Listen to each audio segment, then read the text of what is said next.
If you see patients from the acute clinic coming here, they are really fatigued, very limited in their physical activities. So this environment here with woods and ways to go around the clinic really helps them to get on the way back to normality. That was Dr. Mark Spielmans, the medical director of Clinic Wald in the beautiful Swiss Alps. It's one of several clinics and hospitals here that, as the coronavirus pandemic drags on, have started to take in patients suffering from so-called long COVID. The condition that some COVID patients suffer, where the effects of the disease, both physical and mental, can drag long after most others recover.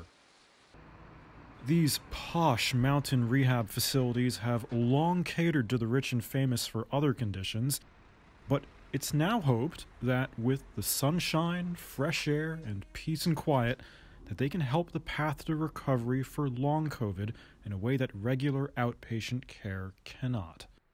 And the cost is usually covered by Switzerland's private health insurance system, about $28,000 for a 4 to 6 week stay at Spielmans. With the pandemic, just the shift to infectious disease happens, and this is not a big deal for us in the rehabilitation setting. We have patients with acute diseases coming from intensive care units directly in the rehabilitation, since acute hospitals don't manage them with the needs the patient actually have. There aren't many COVID patients yet. Dr. Spielmans says only a handful of his 158 beds are booked for it, but the numbers seem to be rising. Another clinic on the Italian side of the Alps says it's cared for about 100. At the Hochgebirgs clinic, we met a Swiss Army officer who checked in. I got infected last year in autumn.